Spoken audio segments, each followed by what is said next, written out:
கர்த்தருக்குள் மிகவும் அன்பான சகோதர சகோதரிகளே, இந்த அருமையான செய்தியின் வழியாக உங்களை சந்திப்பதிலே பெருமகிழ்ச்சி அடைகிறேன். சுகமளிக்கும் செய்தி. கர்த்தர் இந்த நாளிலும் கூட உங்கள் மத்தியிலே இடைப்படுவாராக. பிரியமானவர்களே, இந்த கடந்த 2 வீடியோ செய்திகளையும் நீங்கள் கேட்டிருப்பீர்கள்.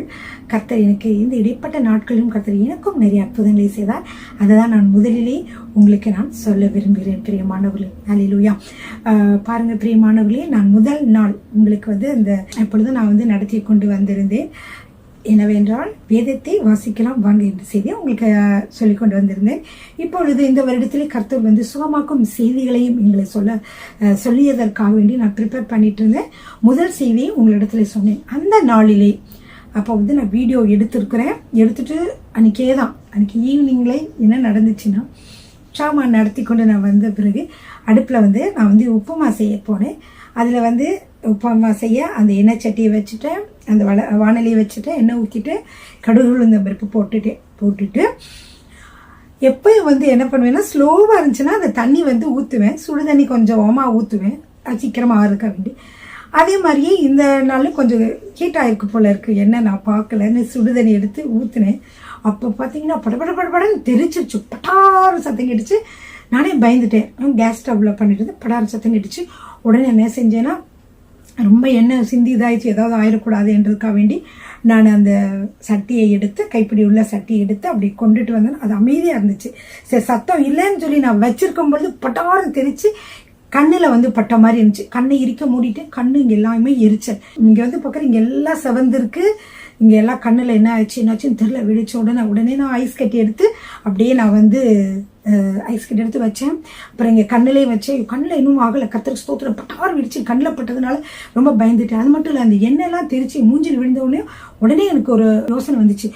தேவனுடைய சுகமாக்கும் வல்லமை பற்றி சொல்லி கொண்டு வந்திருக்கேன். இதுக்கு எனிமிக்கு இந்த சாத்தானுக்கு பொறுக்கவே இல்லை. உடனே இருந்தாலும் என் தேவன் நல்லவர், அவரை முழுவதுமாக பாதுகாப்பான்னு சொல்லிட்டு, எசப்பா ஸ்தோத்திரம் ஆண்டவரே, முழுவதும் நீங்கள் ஒன்றும் முகத்தில் இந்த காயம் இல்லாமல் நீங்கள் என்னை பாதுகாக்க போவதற்காக நன்றி நன்றி ஆண்டவர் என்று சொல்லிக்கொண்டே என்ன செய்தது, தொடச்சிட்டு நான் பார்த்தீங்கன்னா பிரியமானவர்களே, ஒன்றுமே ஆகலை. கண்ணை திறந்து பார்த்தே கண்ணில் ஏதோ ஆயிடுச்சா, இங்கே ஆயிடுச்சா, ஒன்றுமே ஆகவே இல்லை.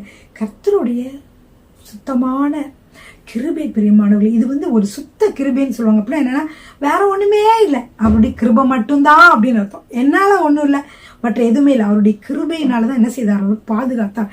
அப்போ எனக்கு அது ஒரு பெரிய மகிழ்ச்சியுடையதாக இருந்தது. ஏன்னா அப்போ கூட இந்த இடம்லாம் கண்ணில் எரிஞ்சிட்டு தான் இருந்துச்சு. இந்த ஐஸ் கட்டி வச்சு எரிஞ்சிட்டு இருந்தது.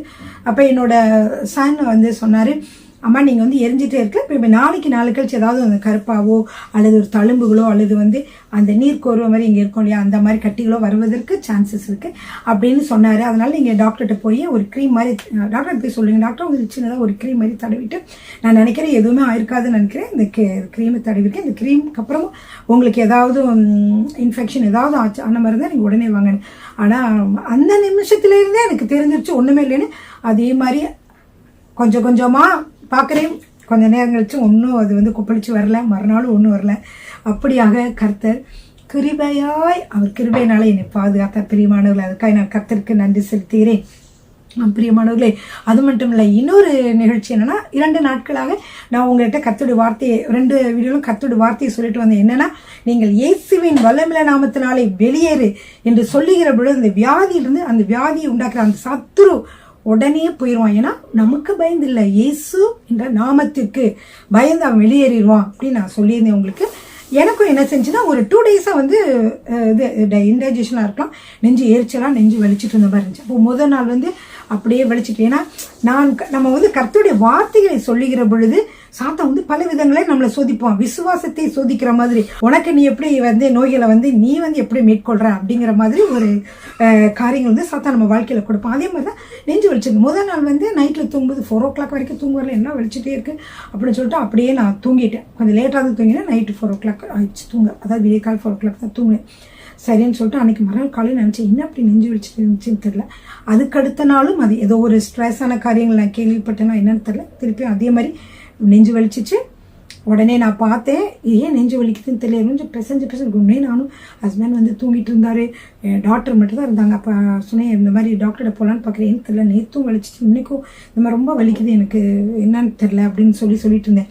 அப்போ என்னோட டாக்டர் சொன்னாமல், நீங்கள் எந்த நேரம் எனக்கு கூப்பிட்டாலும் நான் வரேம்மா, நீங்கள் கவலைப்படாதீங்கம்மா, நான் கொஞ்சம் நேரம் படுத்து நான் பார்க்குறேன், அப்புறம் வந்தால் கூப்பிட்றேன் சொல்லி படுத்துட்டு இருந்தேன். படுத்திருக்கும் பொழுது ஆண்டவர் வந்து என்கிட்ட ஞாபகப்படுத்தி, இன்னும் வலிக்குது, எதுக்கு வலிக்குது, ஏன் அப்படி வலிக்குது, ஒரு மாதிரி வலியாக இருக்குது அப்படின்னு சொல்லிட்டு அப்போ எனக்கு ஆண்டவர் ஞாபகப்படுத்தினார், நீ வந்து ஜெபிச்சையில் அதே மாதிரி சொல்லு. அப்போ நான் சொன்னேன், இயேசுவின் வல்லமையுள்ள நாமத்தினால நெஞ்சு வலியே நீ அப்பாலே போ, உன்னை சபித்து அப்புறப்படுத்துகிறேன், பிசாசை நீ கையை எட்டி இயேசுவின் நாமத்தில் என்னை நீ டச் பண்ண முடியாது, அவ்வளோதான் சொன்னேன். அது சொல்லி ஒரு நிமிஷமோ இல்லை, ஒரு நிமிஷம்லாம் இல்லை, சொல்லி கொஞ்சம் நேரத்தில் பார்க்குறேன் வலியே இல்லை, அந்த வலி இன்னைக்கு வரைக்கும் வரல. அப்போ அந்த வலி வந்து இயேசு என்ற வல்லமையுள்ள நாமத்துக்கு உடனே போயிருச்சு. ஸோ இது வந்து நம்ம வாழ்க்கையில நம்ம மற்ற காரியங்களை மற்றவங்களுக்கு சொல்றது மட்டும் இல்ல, நம்மளுடைய வாழ்க்கையிலையும் அது வந்து நம்ம என்ன செய்யணும், அபியாசப்படுத்தணும். அப்படியாக கர்த்தர் எனக்கு பரிபூர்ண சுகத்தை கொடுத்தார். அதுதான் உங்களுக்கு இதனால முத எடுத்த உடனே இந்த சாட்சி உங்களுக்கு நான் சொல்றேன், சந்தோஷமாக இந்த சாட்சியை சொல்றேன். அருமையான பாடல். இந்த பாடலை நான் 2-3 நாளை நான் பாடிக்கிட்டே இருந்தேன். ஏனென்றால் கர்த்தர் வந்து என்ன செய்திருக்கார், நமக்கு நன்மை செய்திருக்கிறார். எனக்கு தெரியல எத்தனை பேர் இந்த சுகமாக்கும் செய்தியை கேட்டுக்கொண்டு விடுதலை அடைந்திருக்கிறீர்களோ தெரியவில்லை. நீங்கள் விடுதலை அடைந்திருந்தால் நீங்களும் கூட சேர்ந்து இந்த பாடலை பாடலாம் பிரியமானவர்களே. ஆத்துமாவே நன்றி சொல்லு முழு உள்ளத்தோடே, என் ஆத்துமாவே நன்றி சொல்லு முழு உள்ளத்தோடே, கர்த்தர் செய்த நன்மைகளை ஒரு நாளும் மறவாதே, கர்த்தர் செய்த நன்மைகளை ஒரு நாளும் மறவாதே, ஆத்துமாவே நன்றி சொல்லு முழு உள்ளத்தோடே, குற்றங்களை மன்னித்தாரே, நோய்களை நீக்கினாரே, குற்றங்களை மன்னித்தாரே, நோய்களை நீக்கினாரே, பாடுகுழி நின்று மீட்டாரே, ஜீவனை மீட்டாரே, பாடுகுழி நின்று மீட்டாரே, ஜீவனை மீட்டாரே, கர்த்தர் செய்த நன்மைகளை ஒரு நாள் மறவாதே, கர்த்தர் செய்த நன்மைகளை ஒரு நாள் மறவாதே, கிருபை இரக்கங்களால் மணி மூடி சூட்டுகின்றார், கிருபை இரக்கங்களால் மணி மூடி சூட்டுகின்றார், வாழ்நாளெல்லாம் நன்மைகளால் திருப்தி ஆக்குகின்றார், வாழ்நாளெல்லாம் நன்மைகளால் திருப்தி ஆக்குகின்றார், கர்த்தர் செய்த நன்மைகளை ஒரு நாளும் மறவாதே, கர்த்தர் செய்த நன்மைகளை ஒரு நாளும் மறவாதே, இளமை கழுகு போல புதிதாக்கி மகிழ்கின்றார், இளமை கழுகு போல புதிதாக்கி மகிழ்கின்றார், ஓடினாலும் நடந்தாலும் பலன் குறைவதில்லை, ஓடினாலும் நடந்தாலும் பலன் குறைவதில்லை.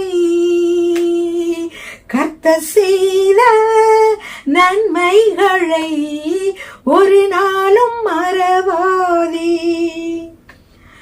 கர்த்தர் செய்த நன்மைகளை ஒரு நாளும் மறவாதே. ஆத்துமாவே நன்றி சொல்லு முழு உள்ளத்தோடே. என் ஆத்துமாவே நன்றி சொல்லு முழு உள்ளத்தோடே. அல்லேலூயா. பிரியமானவர்களே, கர்த்தர் நமக்கு நம்முடைய வாழ்க்கையில செய்த நன்மைகளை நினைத்து அவரை ஒவ்வொரு நாளும் நாம் நன்றி சொல்ல வேண்டும். பிரியமானவர்களே, ஹல்லேலூயா. கொஞ்சத்திலே உண்மையா இருந்தால் அநேகத்திலே அதிபதியாக்குவேன் என்று சொன்னவர், கொஞ்ச காரியத்திலே கூட நம்ம உண்மையாக அவர் நமக்கு நன்மை செய்திருக்கிற பொழுது, அவருக்கு நன்றி சொல்லுகிற பொழுது எந்த தீமையும் நம்மை அணுகாது. பிரியமானவர்களே, ஹல்லேலூயா. சரிங்க பிரியமானவர்களே, இந்த நாளிலும் செய்தியை உங்களோடு பகிர்ந்து கொள்ள போகிறேன். பிரியமானவர்களே, இந்த சுகமளிக்கும் செய்திகள் பிரியமானவர்களே, நாங்கள் கர்த்தருடைய கிருபையினாலே இதை நாங்கள் சொல்வதற்கு வந்திருக்கிறோம். இந்த செய்தியை கேட்க நீங்கள் பிரியமானவர்களே, நீங்கள் எதேச்சையாக வரவில்லை. இது தேவனின் ஒரு அனாதி தீர்மானத்தின்படி நீங்கள் இங்கே வந்திருக்கிறீர்கள். பிரியமானவர்களே, இந்த தெய்வீக சுகம் என்பது உங்களுக்கு உங்களுடைய உடல் ரீதியான சுகத்தை மட்டுமல்ல, அது உங்களுடைய மன ரீதியான காரியங்களுக்கும் நோய்களுக்கும் கூட என்ன செய்கிறது, சுகமளிக்கக்கூடிய வல்லமை உள்ளதாக இருக்கிறது. அது மட்டும் இல்ல, உங்களுடைய ரிலேஷன்ஷிப்ல ஏதாவது ப்ராப்ளம் இருந்துச்சுன்னா, அதாவது உங்களுடைய உறவு முறைகளிலே, உங்களுடைய கணவன் மனைவியிடம் உறவு முறைகள், உங்கள் பிள்ளைகளோட உங்களுக்கு இருக்கக்கூடிய உறவு முறைகள், உங்கள் நண்பர்களோட, உங்கள் தாய் தகப்பன்மாரோடு இருக்கக்கூடிய உறவு முறைகள் இருக்கக்கூடிய சிக்கல்களை கூட இந்த தெய்வீக சுகமானது சரி செய்யக்கூடியதாக இருக்கிறது. பிரியமானவர்களே, ஹல்லேலூயா. எனவே ஒவ்வொருவரும் நீங்கள் இந்த செய்தியை கேட்க வந்திருக்கிறீர்கள். இந்த செய்தியை கேட்டுக்கொண்டிருக்கும் பொழுதே கூட நீங்கள் சுகம் அடையலாம். பிரியமானவர்களே, தேவன் நமக்கு சுகம் அளிக்கிறதானது 2 முறைகளிலே செயல்படுகிறது. பிரியமானவர்களே, ஒன்று என்னவென்றால், வேத வார்த்தையின் மூலமாக, கர்த்தருடைய வார்த்தையின் மூலமாக அவர் வார்த்தை அனுப்பி சுகமாக்குகிறார், வார்த்தை அனுப்பி குணமாக்குகிறார் என்ற வசனத்தை நீங்கள் படித்திருப்பீர்கள். எனவே இந்த வார்த்தைகளின் மூலமாக அவர் நம்மை சுகமாக்குகிறார். இரண்டாவதாக உடனே சுகம் என்றால் நம்ம ஜெபித்த உடனேயே சுகம் கிடைக்கிறது. இது எப்படின்னு சொன்னீங்கன்னா பிரியமானவர்களே, தேவனுடைய பிள்ளைகள் அவர்கள் என்ன செய்திருப்பார்கள், கர்த்தர் அவர்களுக்கு 9 வரங்களிலே ஒரு வரம் சுகமாக்கும் வரம். இந்த சுகமாக்கும் வரம் அவர்களிடையே செயல்படுமானால், அவர்கள் ஜெபிக்கிற பொழுது என்ன ஆகிறது என்றால் சுகம் கிடைக்கிறது. விசுவாசம் வரம் சிலவர்களுக்கு இருக்கும். அப்ப விசுவாசத்தோட ஜெபிக்கிற பொழுது சுகம் கிடைக்கிறது. இது உடனே கிடைக்கக்கூடிய சுகம். பிரியமானவர்களே, முதல் 2 வீடியோக்கள் நான் சொன்னது உடனே உங்களுக்கு கிடைப்பதற்குள்ள காரியங்களை பற்றி நான் சொல்லிக் கொண்டு வந்தேன். பிரியமானவர்களே, அந்த உடனே கிடைக்கிற சுகத்தையும் நாம் தக்க வைத்துக் கொள்ள வேண்டும்.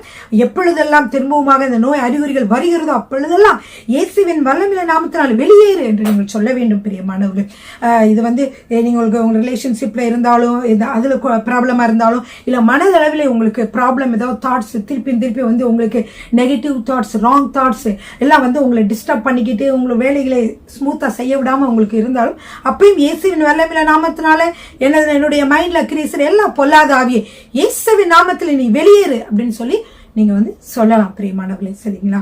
சரிங்க. இப்போ தேவனுடைய முதலாவது என்ன சொன்ன, அவர் தேவனுடைய வார்த்தையை அனுப்பி சுகமாக்குகிறார். சரிங்க பிரியமானவர்களே, உங்களுக்கு முக்கியமான ஒரு காரியத்தை சொல்ல விரும்புகிறேன். அதாவது சுகம் அளிக்கிறவர் யார் என்றால் இயேசுவே சுகம் அளிக்கிறார். உங்களுக்கு நீங்க ஊழியக்காரர்கள்கிட்ட நீங்க போய் ஜெபிப்பீங்க, அப்பொழுது சுகமாக்கும் வல்லமை அவங்ககிட்ட இருந்து வருகிறது. இருந்தாலும் சுகமாக்கும் வல்லமை புறப்பட்டு உங்களிடம் வருகிறதுனாலே சுகமாக்குகிறவர்கள் அந்த நம்முடைய தேவனுடைய மனிதர்கள் அல்ல. இப்ப நானே ஜெபிக்கிற பொழுது உங்களுக்கு சுகமாச்சுன்னா அது என்னாலே அல்ல, நான் சுகமாக்கவில்லை. எப்படி இருக்கிறது, நான் இயேசு கிறிஸ்துவே உங்களை சுகமாக்கிறார். நான் இந்த வேளையிலே உங்களை இயேசு கிறிஸ்து முன்பாக நிறுத்துகிறேன். பிரியமானவர்களே, ஒவ்வொரு ஊழியக்காரர்களும் உங்களை இயேசு கிறிஸ்து முன்பாக நிறுத்துவார்கள். இயேசுவின் வல்லமையுள்ள நாமத்தினால சுகமாகட்டும் என்று அவர்கள் சொல்லுகிறார்கள். இப்படி அவர்கள் சொல்லுகிற பொழுது உங்களுக்கு சுகம் கிடைக்கிறது. எனவேதான் நீங்கள் எப்பொழுதும் உங்களுக்கு சுகம் கிடைக்கிற ஒரு ஒரு ஜெபிக்கிறீங்க. அப்போ ஜெபிக்கும் போது சுகம் கிடைச்சுன்னா அவரே நீங்கள் நினச்சிட்டு அவர் மீட்டிங் போகணும் அப்படி போகணும் இப்படி போகணும், ஐயோ நான் போக முடியலையே இல்லைங்க, அப்படிலாம் நீங்கள் நினைக்க வேண்டாம். சுகமாக்குகிறவர் தேவன். முதலாவது கர்த்தரை அறியாத மக்கள், இந்த இயேசுவை அறியாத மக்கள் வருகிற பொழுது கட்டாயமாக கர்த்தர் என்ன செய்கிறார், இந்த நம்மளுடைய தேவனுடைய மனிதர்களை ஜெபிக்கும் போது சுகத்தை கொடுக்கிறார். அதுக்கப்புறம் நீங்கள் இந்த சுகத்தை தக்க வைத்துக்கொள்ள வேத வார்த்தைகளிலிருந்து வசனங்களை பெற்றுக்கொண்டு அதையும் நீங்கள் ஜெபித்து உங்களுக்கு கர்த்தர் எடுத்து நீங்கள் ஜெபிக்க வேண்டும். பிரியமானவர்களே, எனக்கு தெரிஞ்ச ஒரு ஊழியக்காரர் சொன்னார், இப்போ அவர் ஒரு இடத்துல போய் சுவிசேஷத்தை சொல்ல போனார். அது மட்டும் இல்லை, சுகமாக்கும் வல்லமைக்காக ஜெபிக்கிறார். அப்போ ஜெபிக்க நிற்கும் பொழுது எல்லாரும் வந்தாங்களாம். அப்போ நிறைய பேர் வந்தாங்களாம். இப்போ இவன் நினச்சானா சரி, இன்னும் 1 hour இருக்கிறதுக்குள்ளே எல்லாத்தையும் ஒரு 1/2 hour 1 hour இருக்கு, அதுக்குள்ளே எல்லாருக்கும் நம்ம ஜெபிக்க முடியாது என்று சொல்லி அந்த சபையை நடத்தக்கூடிய போதரையும் அழைத்து நீங்களும் ஜெபியுங்கள் என்று அவர் சொன்னாராம். அப்போ பாருங்க பிரியமானவர்களே, அப்போது வரிசையாக நின்றுட்டு இருந்தாங்க. இப்போ இவர் ஒருத்தங்களுக்கு ஜெபம் பண்ணிகிட்டே இருந்தார். அப்போ அவர் ஜெபம் பண்ணிகிட்டே இருக்கும் பொழுது என்ன நடந்துச்சுன்னா, பாஸ்டர்கிட்ட ஜெபிச்சாங்களே அவங்க திருப்பி இங்கே லைனில் வந்தாங்களாம். லைனில் ஜெபிக்க வந்தாங்க. அப்போ அந்த சொல்லி கொண்டிருந்த அந்த போதகர் சொன்னார், ஏன் அவர்கள் பாஸ்டர்கிட்ட ஜெபிச்சுட்டு என்கிட்ட திரும்ப வர்றாங்க? பாஸ்டர் மேலே நம்பிக்கை இல்லையா? இல்லை நான் ஜெபிச்சாதான் சோமாகும் நினைக்கிறாங்களா? அப்படி இல்லை. ஆவியானவருடைய வல்லமை அந்த இடத்துல இருக்கும். யார் இயேசுவின் நாமத்தில் ஜெபிச்சாலும் சுகம் உண்டாகும். பிரியமானவர்களே, அதான் அவர் சொன்னாரு, இந்த மாதிரி தேவனுடைய மனிதர்கள் இவர் ஜெபிச்சாதான் சுகமாகும், நான் அங்கே போய் ஜெபிக்க போறேன், இங்கே போய் ஜெபிக்க போறேன் என்று சொல்லி நீங்க நிறைய பேர் நினைச்சிட்டு இருப்பீங்க. என்னோட செய்தியில நான் என்னென்ன சொல்லிட்டு வருவேன்னா, நம்மளுடைய சந்தேகமான சில காரியங்கள், உங்களுக்கு இருக்கக்கூடிய சந்தேகமான கேள்விகள் அல்லது தவறான சிந்தனைகளுக்கு மாற்றுவதற்காக நான் உங்களுக்கு சொல்லி கொண்டு வருகிறேன். எனவே நீங்கள் அந்த போதகர்கிட்டையும் மற்றவங்களையும் நீங்கள் போய் ஜெபிச்சாலும் கட்டாயமாக சுகம் உண்டாகும், நீங்களே ஜெபித்தாலும் சுகம் உண்டாகும். சரிங்களா பிரியமானவர்களே, நீங்களே ஜெபிக்கும் பொழுது என்ன ஆகும், சடனா சுகமாகாட்டியும் மெதுவாக ப்ரோக்ரெசிவாக உங்களுக்கு நல்ல சுகம் கிடைக்கும். எப்பொழுதும் அதை நீங்கள் தக்க வைத்துக் கொள்ளலாம். அதனால தான் பார்த்தீங்கன்னா நிறைய பேர் பாஸ்டர்கிட்ட மற்றவங்க ஜெபிச்சுட்டு வந்த பிறகு அவங்களுக்கு திருப்பி அதே நோய் வந்ததை நீங்கள் கேள்விப்பட்டிருப்பீங்க. அது ஏன்னா அதை தக்க வைத்துக்கொள்ள சில முறைகள் இருக்குது. எப்படி சுகமாகுதுன்னா, தேவனுடைய வார்த்தையினாலே அவர் நமக்கு சுகம் கொடுக்கிறார். அந்த வார்த்தையை நம்பி விசுவாசித்து அதை கன்ஃபஸ் பண்ணி அதை அறிக்கையிடுகிற பொழுது அவங்களுக்கு சுகம் கிடைக்கிறது. அது மட்டுமல்ல, சாத்தான் உங்களுக்கு திரும்பவுமாக அந்த பிரச்சனைகளை கொடுக்கிற பொழுது நீங்க அதே வார்த்தையை சொல்லி அவன் என்ன செய்யலாம், கட்டி நம்ம என்ன செய்யலாம், அப்புறப்படுத்தலாம். அன்னைக்கு திடீர்னு உடனே எப்படி எனக்கு சுகம் கிடைச்சிச்சு அப்படின்னா, நான் சொன்னேன், இயேசுவின் வல்லமையில நாமத்தினால எல்லா அந்த சக்தியின் வல்லமையிலையும் கட்டி அப்புறப்படுத்தினேன். இந்த நெஞ்சு வலியை உண்டாக்கிற அசுத்தாவின் இயேசுவின் நாமத்தில் வெளியேறி, என்னை டச் பண்ண முடியாது, இந்த நெஞ்சு வலியை வெளியேறு அப்படின்னு சொன்னேன். அதுக்கப்புறம் இயேசுவின் தழும்புகளாலே சுகமானீர்கள் என்று வசனம் சொல்கிறது ஆண்டவரே, அதனால எனக்கு நல்ல சுகத்தை கொடுங்க அப்படின்னு சொன்னேன். ஸோ இதெல்லாம் வார்த்தைகள், அவருடைய வார்த்தைகளை விசுவாசித்து சொன்னதுனால உடனே கிடைச்சிச்சு. அதே மாதிரிதான் பிரியமானவர்களே, நீங்களும் வார்த்தைகளை விசுவாசிக்கிற பொழுது அவங்க சுகம் கிடைக்கும். சில சமயங்களில் கர்த்தருடைய வார்த்தையை நான் சொல்லிக் கொண்டிருக்க பொழுது அல்லது தேவனுடைய மனிதர்கள் கர்த்தருடைய வார்த்தையை சொல்லுகிற பொழுது அந்த வார்த்தையை உங்களுக்கு விடுதலையை கொடுக்கும். பிரியமானவர்களே, திடீர்னு பார்த்தீங்கன்னா அவங்க சுகமாக இருப்பீங்க. அப்படிப்பட்ட இந்த தருணம் சரிங்க. இந்த தருணத்தில் கூட நீங்க இயேசுவின் மீதே நீங்க நம்பிக்கையாயிருங்க. நான் இப்ப முதல் நான் என்ன சொன்னேன்னா, ஒரு சின்ன கருத்தை சொன்னேன். இயேசுவே உங்களை சுகமாக்குகிறார். ஊழியக்காரர்கள் சுகமாக்கும் வல்லமை உள்ள ஊழியக்காரர்கள் உங்களை சுகமாக்கினாலும் அதன் மீது நீங்கள் கவனத்தை வைக்காமல், சுகமாக்கும் வல்லமையின் மீது வைக்காமல், சுகமாக்குகிறவர் கர்த்தர் இயேசு கிறிஸ்து, அவரோட மீது உங்களுடைய சிந்தனைகளை வைங்க. சரிங்க பிரியமானவர்களே, அதுக்கு உங்களுக்கு ஒரு சின்ன உதாரணம் சொல்ல போகிறேன். லூக்கா 5ஆம் அதிகாரம் 18வது வசனத்திலிருந்து 19வது வசனம் வரைக்கும் எல்லாரும் உங்களுடைய நோட்டு புத்தகத்தை எடுத்துக்கொள்ளுங்கள், பேனாவை எடுத்துக்கொள்ளுங்கள், வேதாகமத்தையும் எடுத்துக்கொள்ளுங்கள். சொல்லுகிற ஒவ்வொரு வார்த்தைகளும் மிகவும் முக்கியமானவை. ஏன் இதை அடிக்கடி நான் சொல்லுகிறேன் என்றால், கர்த்தருடைய வார்த்தையிலே ஜீவன் உள்ளது. பிரியமானவர்களே, கர்த்தருடைய வார்த்தைகளை விசுவாசித்து அதை நீங்கள் அறிக்கையிடுகிற பொழுது அது ஒரு மருந்து போல உங்களுடைய வாழ்க்கையிலே செயல்படுகிறது. இது முக்கியமான தருணங்களிலே அது உங்களுக்கு பிரயோஜனமாக இருக்கும். பாருங்க பிரியமானவர்கள், எல்லாரும் எடுத்துக்கொள்ளுங்கள். லூக்கா 5ஆம் அதிகாரம் 18வது வசனம் வாசிக்க போகிறேன். அப்பொழுது சில மனுஷர் திமிர்வாதக்காரன் ஒருவனை படுக்கையோடு எடுத்துக்கொண்டு அவனை உள்ளே கொண்டு போகவும் அவர் முன்பாக வைக்கவும் வகை தேடினார்கள். ஜனக்கூட்டம் மிகுதியா இருந்தபடியால் அவனை உள்ளே கொண்டு போகிறதற்கு வகை காணாமல் வீட்டின் மேல் ஏறி தட்டோடுகள் வழியாய் என்ன செய்தாங்க, வழியாய் ஜனங்களின் மத்தியில் இயேசுவுக்கு முன்பாக அவனை படுக்கையோடு இறக்கினார்கள். இப்படிதான் பிரியமானவர்களே, விசுவாசம் உள்ள அந்த 4 பேர் இயேசுவிடம் கொண்டு சென்றால் அந்த திமிர்வாதக்காரருக்கு சுகம் கிடைக்கும் என்று சொல்லி வந்தார்கள். உள்ளே வழி இல்லாவிட்டாலும் கூரையெல்லாம் பிரிச்சு உள்ள என்ன செஞ்சாங்க, இறக்கினாங்க.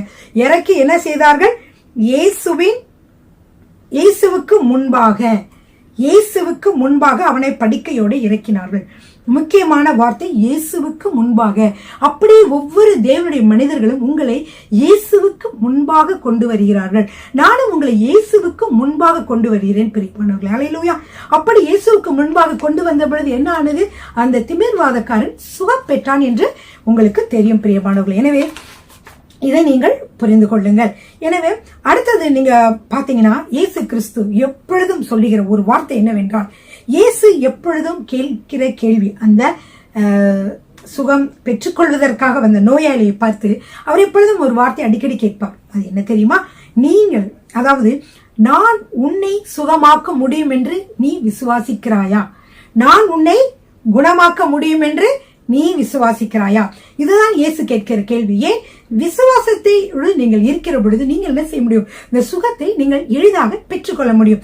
எனவே விசுவாசிகளாகிய நாம் சுகத்தை பெற்றுக்கொள்ள இயேசுவிடம் வருகிற பொழுது என்ன வேண்டும், என்ன நினைக்க வேண்டும் என்றால், இயேசுவாலே இந்த நோயை சுகமாக்க முடியும், அவராலே சுகமாக்க முடியாத நோய்கள் எதுவும் இல்லை என்று நீங்கள் விசுவாசிக்க வேண்டும் பிரியமானவர்கள். அதன்படிதான் இனியும் கர்த்தர் ஒரு தடவையும் அது நடத்தி வருகிறார்.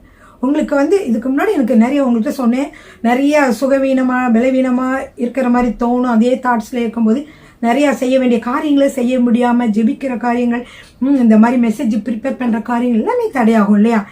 அப்படி ஆகும். அதையே யோசிச்சுக்கிட்டு இதை யோசிச்சுக்கிட்டு நம்மளுக்கு இது இருக்கும் அது இருக்கும், அதுக்கேற்ற மாதிரி சிம்டம்ஸ் எல்லாம் வரும், அதே மாதிரி இருக்கும். ஆனா அதே நேரத்துல ஜோம் பண்ணனா வெளியேறுது. எப்படி இப்படி ஜோம் பண்ணனா அது எங்க போச்சு? அப்போ இது எல்லாமே என்னது, சாத்தானுடைய தந்திரங்கள். அதனாலதான் நிறைய பேர் சொல்லுவாங்க இது பொய், அதாவது ஃபால்ஸ் சிம்டம்ஸ், அதாவது பொய் சிம்டம்ஸா நமக்கு காட்டுகிறது. சரிங்க, அப்புறம் உண்மையானதா இருந்தா கூட இயேசு நாமத்துல வெளியேறும்.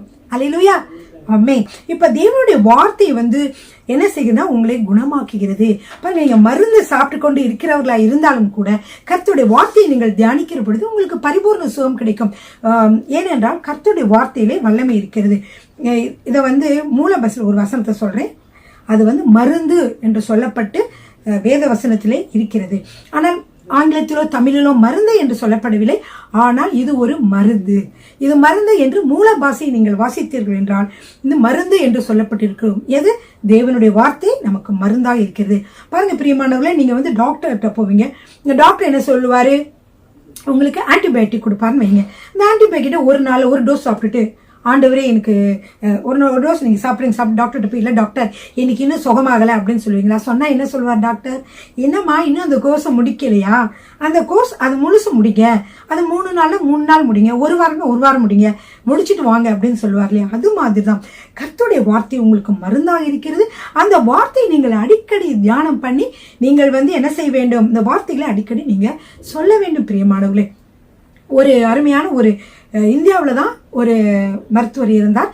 அந்த பெண் மருத்துவர் என்ன செய்வார் என்றால், அவருக்கு வரக்கூடிய மக்களுக்கு சுகமாக்க முடியாத நோய்களுக்கு கூட அவர் என்ன செய்வார் என்றால் அவர்களுக்கு சுகம் அளிக்கக்கூடிய மருந்துகளை கொடுப்பார். இப்படி என்றால் காலையிலே ஒரு வார்த்தை, கர்த்தருடைய வசனம், மதியானம் ஒரு வசனம், நைட்ல ஒரு வசனம். இது எப்படின்னா 3 வேளை மருந்து சாப்பிடுற மாதிரி இந்த 3 வேளையும் கர்த்தருடைய வார்த்தைகளை உங்களை பேச, சொல்ல, வாசிக்க, தியானம் பண்ண சொல்லுகிற பொழுது அவர்கள் அப்படியே செய்த பொழுது முழுவதும் சுகம் பெற்றார்களாம். எனவே கர்த்தருடைய வார்த்தையிலே என்ன உண்டு, சுகம் உண்டு.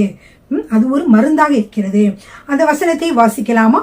எல்லாரும் எடுத்துக்கொள்ளுங்கள். நீதிமொழிகள் 4வது அதிகாரம் 20-22 வசனங்கள். என் மகனே, என் வார்த்தைகளை கவனி, என் வசனங்களுக்கு உன் செவியை சாய், அவைகள் உன் கண்களை விட்டு பிரியாதிருப்பதாக, அவைகளை உன் இருதயத்திற்குள்ளே காத்துக்கொள். அவைகளை கண்டுபிடிக்கிறவர்களுக்கு அவைகள் ஜீவனும் அவர்கள் உடலுக்கெல்லாம் ஆரோக்கியமுமா. பாத்தீங்களா? அவைகளை கண்டுபிடிக்கிறவர்களுக்கு அவைகள் ஜீவனும் அவர்கள் உடலுக்கெல்லாம் அது ஆரோக்கியமாக இருக்கிறது. அப்ப கர்த்தருடைய வார்த்தைகளை, ஜீவனுள்ள வார்த்தைகளை, விசுவாச வார்த்தைகளை நீங்கள் சொல்லுகிற பொழுது உங்களுடைய உடம்பிலே என்ன செய்கிறது, ஆரோக்கியம் உண்டாகிறது பிரியமானவர்களே. ஹல்லேலூயா. சரிங்க, பிரியமானவர்களே, இந்த 2 வசனங்களையும் நீங்க எழுதி வச்சு நீங்க வந்து படிப்பாருங்க. பிரியமானவர்களே, நான் சொன்னேன், முதலாவது சொன்னேன், இந்த வார்த்தைகளின் மூலமாக உங்களுக்கு சுகம் உண்டாகிறது என்று. நீண்ட நாள் உங்களுக்கு சுகமாகாமல் பலவீனமாக இருக்கிறீர்களா? நீங்கள் என்ன செய்ய வேண்டும் என்றால், கர்த்தருடைய வார்த்தைகளை நீங்கள் வந்து சொல்லி அதை ஜெபிக்கிற பொழுது அதன்படி உங்களுக்கு நடக்கும். பிரியமானவர்களே, கர்த்தருடைய வார்த்தையை நீங்கள் கேட்கிற பொழுது அது எப்படி இருக்கிறது என்றால், அது வந்து ஒரு விதையை ஒப்பாக இருக்கிறது. பாருங்க, எல்லாருக்கும் தெரியும் லூக்கா, அதாவது என்ன சொல்லுவாங்க, விதை விதைக்கிறவன் விதைக்க புறப்பட்டான் என்று சொல்லி ஒரு உவமை வரும். அது எல்லாருக்கும் தெரிஞ்ச உவமை தான். ஆனாலும் அதை பற்றி நான் இப்போ சொல்ல போறேன். அதுல இருந்து சில காரியங்கள் உங்களுக்கு ரொம்ப பிரயோஜனமா இருக்கும். முதல்ல வந்து ரோமர் 10:17 வாசிக்கிறேன். ஆதலால் விசுவாசம் கேள்வியினாலே வரும், கேள்வி தேவனுடைய வசனத்தினாலே வரும். அப்போ உங்களுக்கு வந்து அந்த சுகமாக முடியும் என்று சொல்லி ஒரு விசுவாசம் உங்களுக்கு வேணும்னா நீங்க என்ன செய்யணும்? கேள்வியினாலே வரும். இந்த கேள்வி என்பது என்னவென்றால் ஹியரிங், கேட்பது. கேள்வினா கேள்வி கொஸ்டின் இல்ல, காதிலை கேட்பது. அப்போ நீங்க கர்த்தருடைய வசனத்தை வந்து கேட்பதினாலே என்ன வரும்? விசுவாசம் வரும். ஆதலால் விசுவாசம் கேள்வியினாலே வரும், கேள்வி தேவனுடைய வசனத்தினாலே வரும் என்று சொல்லி நம்ம பார்க்கிறோம். பிரியமானவர்களே, எனவே நம்ம என்ன செய்யறோம்னா, கர்த்தருடைய வார்த்தைகளை நாம் கேட்கிறோம், வாசிக்கிறோம் இல்லவா? முதலாவது என்ன நடக்கிறது என்றால், கர்த்தருடைய வார்த்தைகளை நாம் கேட்க வேண்டும். கேட்க வேண்டும் என்றால் இதை வந்து நீங்க சாதாரணமான காதுகளை நினைக்காதீங்க, ஆவிக்குரிய காதுகளிலே கேட்க வேண்டும். ஏனென்றால் இயேசு கிறிஸ்து அடிக்கடி சொல்லியிருக்கிறார், உங்களுக்கு எல்லாருக்கும் தெரியும். மத்தேயு 11:15 கேட்கிறதற்கு காதுள்ளவன் கேட்க கடவன். மத்தேயு 11:15, மார்க் 4:9 அதுலயும் இதே வாசிக்கலாம். கேட்கிறதற்கு காதுள்ளவன் கேட்க கடவன் என்று ஆண்டவர் சொன்னாருன்னு சொல்லி. இப்போ ஏன்னா காது இல்லாம எல்லாரும் வந்திருக்கிறாங்க. ஏன் இயேசு கேட்கிறதற்கு காதுள்ளவன் கேட்க கடவுள் சொன்னாரு? அவர் சொல்ற காது வந்து இந்த காது இல்ல பிரியமானவர்களே. அவர் சொல்றது என்னன்னா ஆவிக்குரிய காது. ஆவிக்குரிய மனுஷன் என்ன செய்ய வேண்டும்? நம்முடைய சத்தத்தை வந்து அவன் வந்து அந்த சொல்ற கர்த்தருடைய வார்த்தைகளை கேட்க வேண்டும். அப்படின்னா என்ன அர்த்தம்னா, நீங்க அதை தாய் கேளுங்கள், அதை மனதிலே பதியும்படியா கேளுங்கள் என்று அர்த்தம். பிரியமானவர்களே, அப்போ இந்த கேட்கிற வசனமானது உங்களுக்குள்ளே போய் சென்று அது முளைத்து எழும்புகிற வேளையிலே உங்களுக்கு என்ன செய்யும்? பரிபூர்ண சுகம் கிடைக்கும். இந்த சுகத்தை நீங்கள் கொஞ்சம் கொஞ்சமாக பெற்றுக்கொண்டிருப்பீர்கள். அப்போ என்னென்ன நடக்குதுன்னா, கர்த்தருடைய வார்த்தை கேட்கிறீர்கள். வந்து hear the word of God, அதாவது கர்த்தருடைய வசனத்தை நீங்கள் கேட்க வேண்டும் அல்லது வாசிக்க வேண்டும். இதான் முதல் கட்டம். இரண்டாவது என்னது? கேட்ட வசனத்தை மனதிலே பெற்றுக்கொள்ள வேண்டும். அப்படியே வாசிட்டு போகாம மனதுக்குள்ள பெற்றுக்கொண்டு அதை கொஞ்சம் தியானம் செய்ய வேண்டும். இரண்டாவது முடிஞ்சதா? மூன்றாவது என்னன்னா, அதை பாதுகாக்க வேண்டும். இதெல்லாம் நான் விதைக்கு ஒப்பாதான் சொல்றேன். விதை எப்படி விதைக்கிறோம், விதைச்ச பிறகு என்ன செய்யறோம்?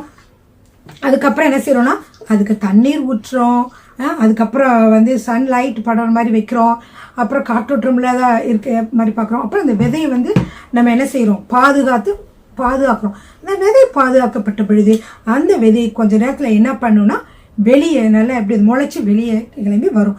அதே மாதிரிதான் இந்த கர்த்தருடைய வசனமானது நம்முடைய உள்ளத்திலும் எப்படிப்பட்டதாக இருக்கிறது?